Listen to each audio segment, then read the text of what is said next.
Hey guys, tonight we're starting off slow and cozy. Grab your blanket, maybe a cup of tea, and let's drift back a few centuries. We're going to talk about royal brides. Not the ones from fairy tales, but the ones who seem to bring a storm cloud with them wherever they go. These are the women who crossed borders to marry into rival dynasties and somehow triggered wars, rebellions, or just plain bad luck for their new in-laws. And yes, we're going to take our time. This is going to be the kind of history lesson where you could close your eyes and still follow along. No sudden drama, no loud gasps, just a slow, slightly judgmental stroll through Europe's worst royal marriages. So, imagine the year is somewhere between the 13th and 17th century. That's sweet.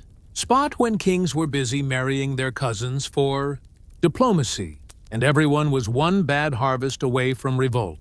Our first unlucky bride is a personal favorite because she pretty much set the standard for "I married him," and then everything collapsed. Isabella of France, the she-wolf, who said no thanks, meet Isabella of France, sometimes called the she-wolf of France, which sounds pretty cool until you realize it basically means very angry queen who bites back.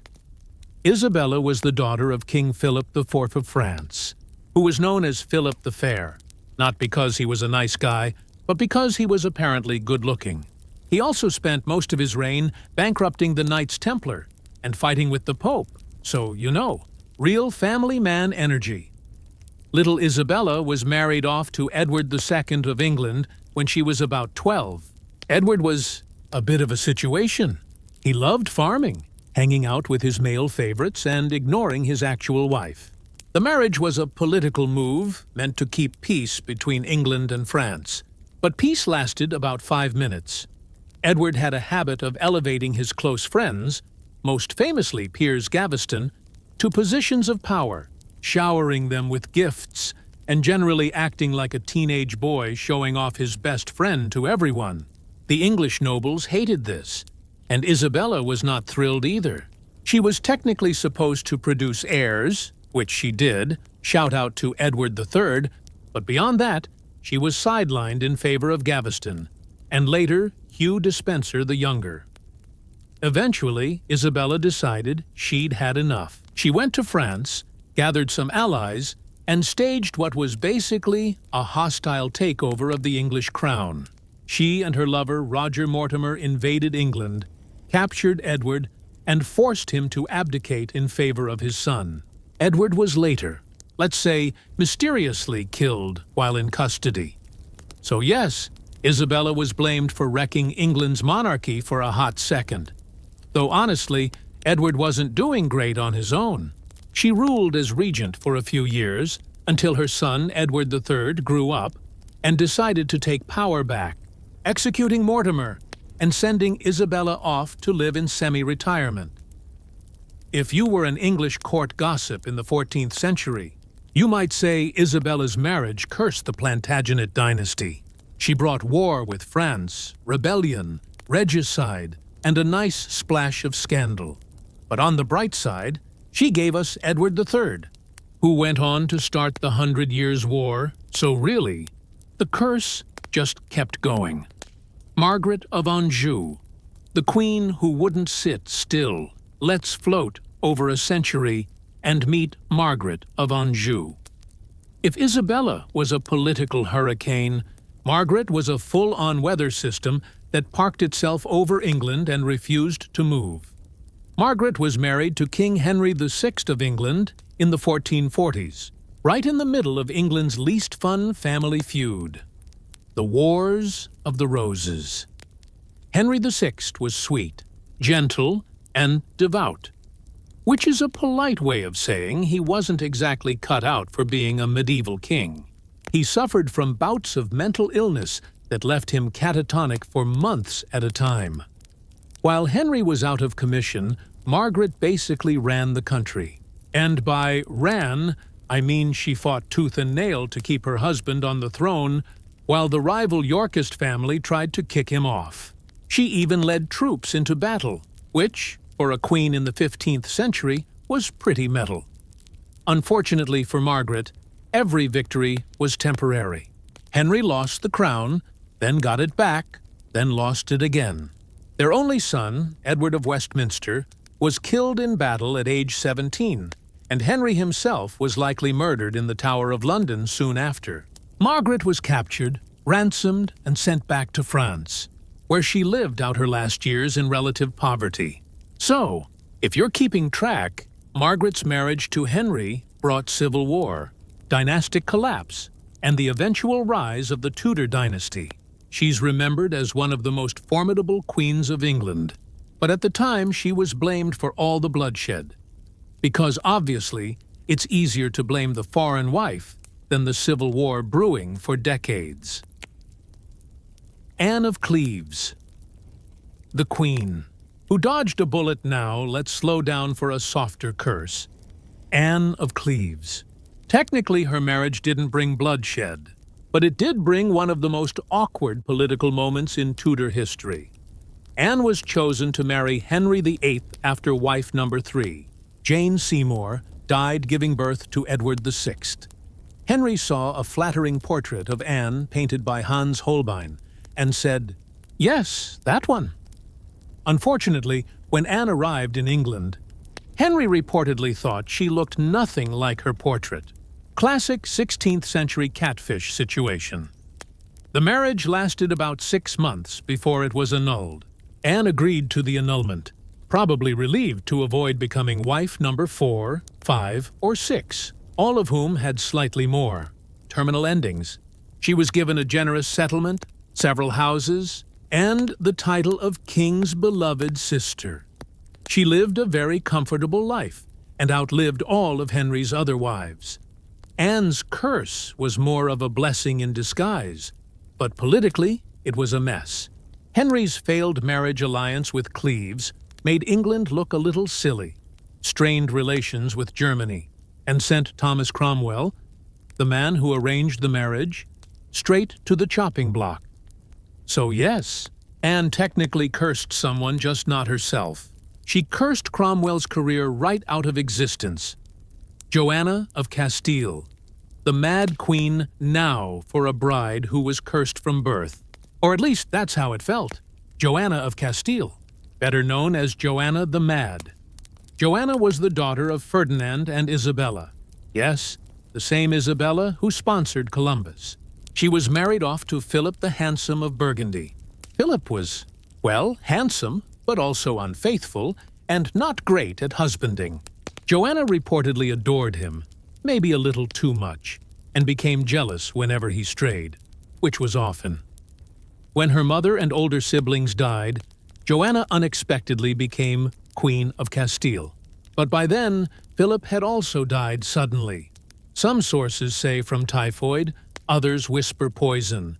And Joanna had a full mental breakdown. She was said to have traveled with Philip's coffin for months, refusing to bury him. Her father Ferdinand eventually declared her unfit to rule and locked her up in a convent, where she stayed for decades. Her son, Charles, yes, future Holy Roman Emperor Charles V, also kept her confined to make sure she couldn't interfere politically. Was she truly mad? Historians debate this. Some say she suffered from depression and grief. Others argue she was perfectly sane but politically inconvenient. Either way, her life became a cautionary tale. A royal bride who brought instability to both Spain and Burgundy, with a side of tragic romance. All right, we've floated past Isabella the she-wolf, Margaret the battle queen, Anne the catfish bride, and Joanna the probably not actually mad. Let's keep drifting, because there are plenty more royal marriages that went sideways. Tonight, we're sailing over to Scotland, where a certain queen had the audacity to marry, survive 3 husbands, and somehow still get executed anyway. Mary, Queen of Scots. The triple widow with terrible luck, Mary Stuart, had one of those lives that just kept escalating like a bad soap opera. Born Queen of Scotland when she was 6 days old, yes, days, She was packed off to France for safekeeping and raised at the French court. She married the Dauphin of France, Francis II, at age 15 and became queen consort. Unfortunately, Francis died after only 2 years on the throne. Mary was widowed at 17 and had to return to Scotland, a country she hadn't seen since childhood, filled with Protestant lords who weren't thrilled about their Catholic queen. Then came husband number 2, Henry Stuart, Lord Darnley. On paper, this was a great match. They were both grandkids of Henry VII of England, so their children would have a solid claim to the English throne. Perfect, right? Well, Darnley turned out to be arrogant, spoiled, and basically allergic to being a decent husband. Things went downhill when Darnley helped murder Mary's close friend and secretary, David Rizzio, literally in front of her while she was pregnant. Yes, that happened. A few months later, Darnley himself was mysteriously killed when his house was blown up, and he was found dead in the garden. Not from the explosion, but apparently strangled. Enter husband number 3, James Hepburn, Earl of Bothwell. Some say he kidnapped Mary. Others say she went willingly. But either way, they married shortly after Darnley's murder. This caused absolute chaos. Scottish nobles revolted, captured Mary, and forced her to abdicate in favor of her infant son, James VI. Bothwell fled and eventually died in a Danish prison. Mary escaped Scotland, ran to England for help, and got, surprise, imprisoned by her cousin, Elizabeth Furr. After 19 years under house arrest, Mary was executed for plotting to assassinate Elizabeth. If ever there was a cursed bride, it's Mary. 3 husbands, 1 murder scandal, 1 rebellion, and 1 execution, all wrapped up in a royal bloodline that would eventually unite Scotland and England under her son. Catherine de Medici, mother of all political chaos. Now we glide over to France and meet Catherine de Medici, the Italian bride who brought a storm cloud with her dowry. Catherine was from the famous, or infamous, Medici family of Florence and married into the French royal family by wedding Henry, Duke of Orleans, who later became King Henry II. At first, Catherine wasn't exactly the star of the court. Henry was passionately in love with his mistress, Diane de Poitiers, who basically ran the royal household. Catherine quietly did her duty, produced 10 children. Yes, 10, and waited for her moment. That moment came when Henry II died unexpectedly in a jousting accident. Because why not die dramatically in the 16th century? Suddenly, Catherine was queen, mother, and regent for her sickly sons. This is where the curse really kicks in. Catherine had to navigate the French Wars of Religion, a nasty series of civil wars between Catholics and Protestants. She tried everything: alliances, arranged marriages, peace conferences, but the violence kept spiraling. Her daughter Margaret was married to Henry of Navarre in 1572 in what was supposed to be a peacemaking union. Instead, the wedding sparked the St. Bartholomew's Day massacre, where thousands of Protestants were killed in Paris and beyond. Catherine's reign is remembered as one of the bloodiest in French history, and whether or not she personally ordered the massacre, she got most of the blame. So, in terms of cursed royal brides, she turned one bad marriage into decades of religious civil war and an enduring reputation as a scheming, poison-wielding queen. Marie Antoinette, the icon of bad timing. Let's stay in France for a bit longer, because we can't talk about cursed brides without mentioning the poster child for marrying at the wrong time, Marie Antoinette. She was an Austrian archduchess who married the future Louis XVI of France at age 14 to cement the alliance between Austria and France. The marriage was awkward from the start. Louis was shy and apparently had some mechanical issues, which delayed the production of an heir for several years. By the time Marie started having children, the French economy was collapsing, the people were starving, and she had become the scapegoat for pretty much everything. Her reputation for lavish spending didn't help, though in reality, she spent less than previous queens. But perception is everything, and soon pamphlets were accusing her of every scandal imaginable. You know how this ends. The French Revolution kicked off. The monarchy was abolished, Louis was executed, and Marie followed him to the guillotine in 1793. She went from teen bride to the symbol of everything wrong with the Ancien Regime. And honestly, she never stood a chance. Marie Antoinette's marriage didn't just curse a dynasty. It helped end 1,000 years of French monarchy. Sophia Dorothea of Chelles, the princess in the attic, let's wind things down a bit with a quieter curse. Sophia Dorothea was married to George Louis of Hanover, the man who would later become King George I of Great Britain. It was not a happy marriage. George was cold and distant, and Sophia Dorothea was reportedly in love with another man, Count Philipp Christoph von Königsmarck. When their affair was discovered, Königsmarck disappeared under mysterious circumstances, likely murdered, and Sophia Dorothea was divorced and locked away in a castle in Cello for the rest of her life. She never saw her children again, including her son, who would later become George II of Britain. Her story became a kind of royal ghost story, the cursed wife hidden away, haunting the family by her absence. Louise of Mecklenburg-Strelitz, the beloved but doomed queen, and to close tonight's section on a softer note, we have Louise of Mecklenburg-Strelitz, Queen of Prussia. Louise was widely adored, beautiful, elegant, and popular with the people. She married Frederick William III and had 9 children. But her life coincided with the Napoleonic Wars, which went very badly for Prussia. Louise personally met with Napoleon to try to negotiate better peace terms, which impressed him, but didn't stop him from humiliating her country. She died young, at 34, worn out by war, childbirth, and political stress. Her early death turned her into a symbol of Prussian suffering and patriotism. So while she wasn't exactly cursed in a scandalous way, her marriage symbolized a kingdom brought low at the worst possible time. We've wandered through France, Scotland, England, and Prussia.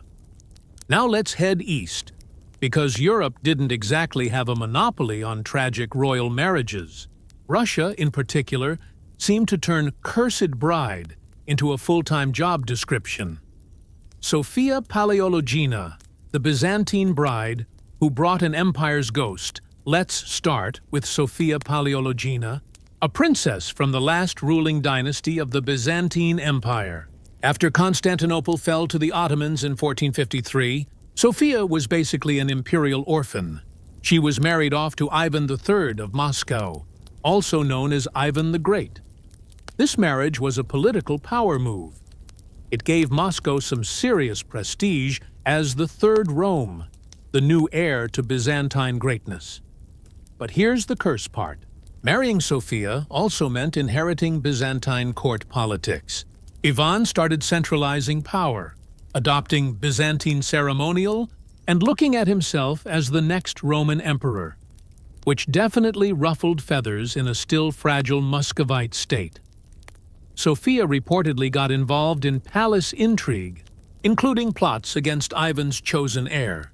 By the time she died, the royal family was in chaos, and her grandson would grow up to be Ivan the Terrible. Yes, that Ivan. So in a way, Sophia's marriage planted the seeds for one of the bloodiest reigns in Russian history. Empress Alexandra Feodorovna, the last Tsarina. And speaking of Russia, we can't skip the ultimate cursed royal bride, Alexandra Feodorovna, the last empress of Russia. Born Princess Alex of Hesse, Alexandra married Nicholas II. Dathandun, the last Tsar. It should have been a fairy tale. She was beautiful, shy, and deeply in love with her husband. But the curse started early. She was unpopular with the Russian court because she was German, and therefore suspicious. And her introverted personality didn't help. Her biggest heartbreak came when she gave birth to 4 daughters before finally producing a son, Alexei, who was born with hemophilia. Desperate to keep her son alive, Alexandra turned to mystics and healers, most famously Rasputin, whose influence over the royal family became a PR disaster. World War I made things worse. As the country collapsed into revolution, Alexandra became the face of everything people hated about the monarchy. Foreign, out of touch, and rumored to be under Rasputin's spell. You know the ending. The entire Romanov family was executed in 1918, ending centuries of Russian monarchy. Alexandra's marriage didn't just curse a dynasty, it cursed an empire. Elizabeth of Austria, the empress who ran away. Now let's move over to Austria for a bride whose curse was more internal. Elizabeth of Bavaria, better known as Sisi, married Emperor Franz Joseph of Austria when she was just 16. She was beautiful, free-spirited, and completely unprepared for the rigid Habsburg court. Sisi struggled with depression, an obsession with her appearance, and a suffocating mother-in-law who basically took over raising her children. She spent most of her life traveling, escaping court duties whenever possible. Tragedy followed her everywhere. Her only son, Crown Prince Rudolf, died in a murder-suicide with his lover at Mayerling, which shocked the empire. Her life ended when she was assassinated by an anarchist in Geneva, stabbed with a file, of all things while taking a walk. So, yes, Sisi's marriage cursed the Habsburgs with scandal, grief, and a public relations disaster that made their dynasty look fragile and doomed. Charlotte of Belgium, the empress who went mad. Charlotte of Belgium might just win the award for most heartbreaking royal bride. She married Archduke Maximilian of Austria, who later became Emperor of Mexico. Yes, Mexico. This was part of Napoleon III's plan to set up a European-style monarchy in the Americas. It went badly almost immediately. The Mexican Republicans didn't want a foreign emperor. The United States wasn't thrilled either, and Maximilian turned out to be a decent but indecisive ruler.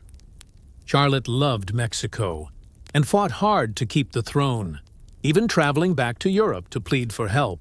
But while she was away, Maximilian was captured and executed by firing squad. Charlotte never recovered. She suffered a mental breakdown and lived the rest of her life in seclusion, convinced Maximilian was still alive. She survived him by 60 years, a living ghost of a failed empire.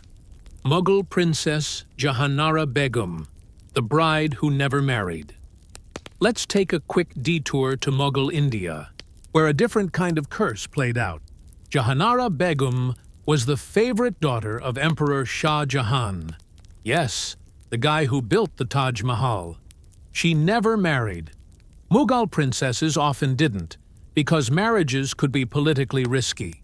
Instead, she became the Padshah Begum, the first lady of the empire, and an influential figure at court. But Jahanara's life was filled with tragedy. Her mother, Mumtaz Mahal, died giving birth to her 14th child. Later, Jahanara was badly burned in an accident and lived with scars for the rest of her life.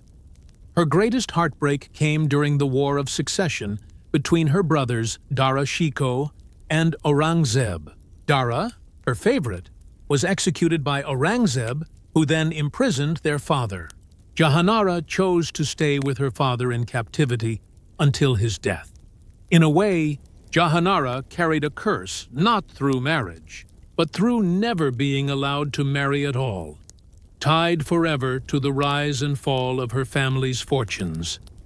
Kösem Sultan, the power behind the Ottoman throne. And finally, let's visit the Ottoman court, where Kösem Sultan reigned as one of the most powerful women in the empire's history. Kosum was originally a Greek girl who was taken as a slave, converted to Islam, and became the favorite concubine of Sultan Ahmed II.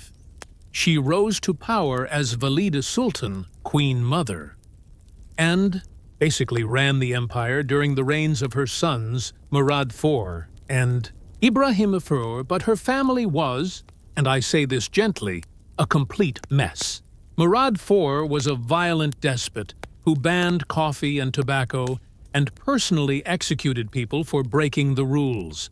Ibrahim, I was nicknamed the Mad, for reasons that are fairly self-explanatory. Eventually, palace factions turned on Kosum, and she was strangled with a silk cord. The traditional Ottoman method of royal execution. Kosum's marriage equivalent role brought about decades of bloody succession struggles and left the empire politically unstable for years. If that's not a curse, I don't know what is. All right, we've drifted through medieval queens, French empresses, Russian Serenas, and Mughal princesses. Let's do one more cozy lap through history's strangest bridal nightmares before we wrap things up for the night. Caroline of Brunswick, the bride, who was basically uninvited to her own marriage. Let's start with a classic case of I do, but I wish I hadn't. Caroline of Brunswick married her cousin George, Prince of Wales, later King George III, in 1795. This was a diplomatic marriage meant to clean up George's finances and give him a legitimate heir. But there was one tiny problem. George absolutely hated Caroline. He thought she smelled bad, dressed badly, and generally offended all his royal sensibilities. The feeling was mutual. Caroline reportedly found George bloated, drunk, and extremely unpleasant. After their wedding night, which George spent drunk, they never really reconciled. They had one child, Princess Charlotte, then separated almost immediately. Years later, when George became king, he tried to bar Caroline from attending her own coronation. She showed up anyway, only to be turned away at the doors. Public opinion was actually on Caroline's side. People loved the scandal and cheered for her, but she died shortly afterward, probably from stomach illness, leaving behind a spectacularly messy royal feud. If there's a lesson here, it's that marrying someone you already dislike rarely ends well. Empress Zita of Austria, the last Habsburg bride. Speaking of bad timing, Zita of Bourbon-Parma married Archduke Karl of Austria just before World War I. Karl unexpectedly became Emperor of Austria and King of Hungary in 1916, making Zita the last Empress of Austria-Hungary. Zita was a capable, intelligent consort, but there was simply no saving the empire. Austria-Hungary lost the war, the monarchy collapsed, and Karl was forced to abdicate. Zita followed him into exile with their 8 children, living in poverty for years. After Karl's death in 1922, Zita spent the rest of her life campaigning to restore her son Otto to the throne, which never happened. She lived to see World War II, more exile, and the permanent end of the Habsburg monarchy. Her marriage was not unhappy, but it carried the weight of a doomed empire. If royal brides were supposed to secure dynasties, Zita's marriage marked the end of one of the oldest in Europe. Louise of Savoy, the widow who had to clean up the mess. Louise of Savoy wasn't a cursed bride so much as a cursed mother-in-law to history itself. Married young, widowed young, she spent most of her life maneuvering to get her son Francis on the French throne, which she did. Her curse came after Francis became King Francis, and promptly got himself captured by the Holy Roman Emperor Charles V during a war. Louise had to take over as regent and run France while negotiating his release. This involved signing the Treaty of Madrid, where France basically had to give away half its dignity and promise to hand over Francis's sons as hostages, which they did. It was a disaster politically, and Louise was blamed for much of it. So while she wasn't exactly unlucky in love, she was unlucky enough to be the bride who spent her whole life cleaning up other people's catastrophes. Augusta of Saxe-Gotha, the princess who spent her life. Waiting now, let's slow down with a softer, sadder case. Augusta of Saxe-Gotha was brought to Britain at age 16 to marry Frederick, Prince of Wales. It was a polite, slightly chilly marriage. Frederick was charming but irresponsible. Augusta was dutiful and quiet. And then Frederick died suddenly, leaving Augusta a widow at 23 and pregnant with their 9th child. She spent the rest of her life essentially waiting for her son George, the future George III, to become king, living under the thumb of her father-in-law, George II, who never liked her. Augusta became a kind of living symbol of patience and resignation, which, for our purposes, is just another way of saying she was cursed to a lifetime of royal boredom. Isabella of Parma, the bride who loved the wrong person. This one is particularly tragic. Isabella of Parma was married to Archduke Joseph of Austria, later Emperor Joseph II. But Isabella wasn't in love with Joseph. She was in love with his sister, Archduchess Maria Christina. Letters between the two women survive, and they make it pretty clear Isabella's deepest feelings were for Maria, not her husband. Unfortunately, Isabella was trapped in her marriage, expected to produce heirs.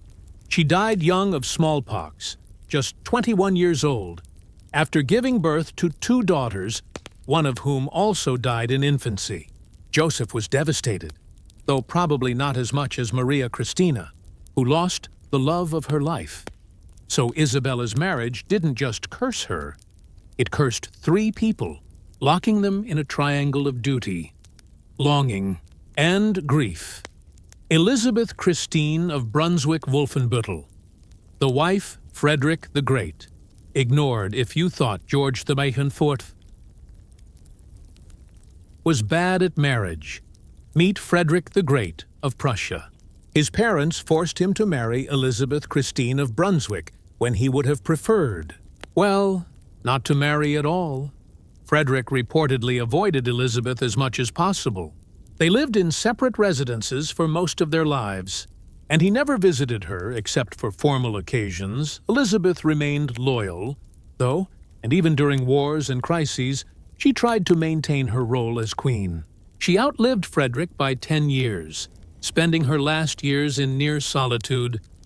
This is more of a slow burn curse, the kind where the bride lives, but is basically forgotten. Wrapping up the bridal ghost parade, and here we are, at the end of our sleepy little parade of cursed brides, from she-wolves to tsarinas, from Austrian empresses to Scottish queens. We've seen just about every way a royal marriage could go wrong. Political disaster, personal misery, assassination, rebellion, even total regime collapse. What's funny, in a dark, ironic way, is that most of these women weren't cursed because of something they personally did. They were cursed by the jobs they were given. Their marriages were transactions between kingdoms, dynasties, and churches. They were expected to hold entire countries together with their wombs, smiles, and dowries.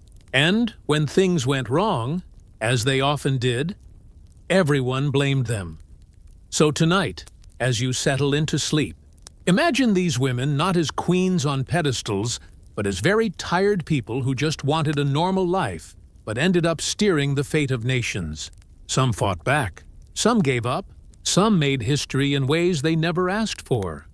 And that, my friends, is the quiet little tragedy of the cursed brides of royal bloodlines. Now take a slow breath. Let go of all those centuries of royal drama and drift into a world with no arranged marriages, no crowns to wear, and definitely no angry mobs with torches waiting outside your palace gates. If you're still awake, congratulations. You've just made it through several centuries of royal marriage disasters. But before we dim the candles completely, let's squeeze in a few more unlucky brides who deserve their spot in the Hall of Cursed Matrimony. Queen Caroline Matilda, the Scandal Queen of Denmark. Caroline Matilda was the youngest sister of King George III of Britain. She was married off to Christian VII of Denmark, a king who was, to put it gently, mentally unstable. Christian spent most of his time playing pranks, running through the streets at night, and generally behaving like an overgrown child. Caroline Matilda was lonely, neglected, and eventually found companionship with Johann Friedrich Struensee, the king's personal physician. The two fell in love, and yes, it was an actual affair, not just a flirtation. Here's where things get cursed. Struensee basically took over the government, passing a ton of reforms in Christian's name. It worked for a while, but eventually the Danish nobility staged a coup. Struensee was executed, and Caroline Matilda was banished to a remote castle, where she died of scarlet fever at just 23. Her short, scandal-filled life was later romanticized, but at the time she was branded a villain. In truth, she was just another unlucky bride who got stuck with a husband who couldn't or wouldn't be a partner. Henrietta Maria, the Queen, who lost to Kingdom Henrietta. Maria of France married Charles I of England in 1625. This was already a controversial match. She was Catholic, he was Protestant, and half the kingdom thought this was the beginning of the Antichrist's reign. She and Charles actually had a loving marriage, which is nice, except it also made her deeply involved in politics. When Charles clashed with Parliament, Henrietta Maria was blamed for encouraging his tyranny. When the English Civil War broke out, she went abroad to raise money for Charles's cause. But it wasn't. Charles was eventually captured, tried, and executed. Yes, executed by his own people. Henrietta Maria lived long enough to see her son restored to the throne years later, but she never really recovered from the trauma. She spent most of her later life in France, quietly heartbroken. So, in a way, she wasn't just a cursed bride. She was the queen who lost an entire kingdom and saw the monarchy collapse because of the political storms that swirled around her. Marie Antoinette, the most famous. Cursed bride. You knew she had to show up eventually. Marie Antoinette was just 14 when she was sent from Austria to marry the future Louis XVI of France. She reportedly cried when she crossed the border, leaving her home and identity behind. Her marriage was famously awkward. It took years before it was consummated, and she was blamed for everything from bad harvests to bankrupting France with her supposed spending. Most of those accusations were exaggerated, but who's counting? When the French Revolution broke out, she became the perfect symbol of royal excess. And, well, we all know how that ended. Her life was practically a curse from start to finish. Trapped in a marriage she didn't want, blamed for a country's problems, then publicly executed at just 37 to Princess Charlotte of Wales. The bride who was too good to live. Let's end with a quieter tragedy. Princess Charlotte of Wales was the only legitimate child of King George IV. She married Prince Leopold of Saxe-Coburg in 1816, and for once, it seemed like a royal marriage that was actually happy. The public adored her. She was smart, charming, and seen as the future of the monarchy. But in 1817, Charlotte died, giving birth to a stillborn son. The entire country went into mourning. Shops closed for weeks. People literally wore black armbands in the streets. Her death set off a royal baby race among her uncles, one of which eventually produced Queen Victoria. But Charlotte herself became a symbol of what could have been. Gentle outro, and that, my friends, is where we'll leave our parade of cursed brides tonight. From queens who lost kingdoms to princesses who never got a chance to rule. History is full of women whose lives were shaped, and sometimes destroyed, by the marriages they were forced into. But tonight, we can just let them rest. Their battles, their scandals, their heartbreaks, all of it is behind them now. So, take a deep breath. Feel your shoulders sink a little lower. Let the last of these royal ghosts fade into the background. Tomorrow, they'll still be waiting in the history books. But for now, it's time to close your eyes. Thanks for staying with me through this very long, very cursed stroll through royal marriage history. Sleep well, and I'll see you in the next story. Good night.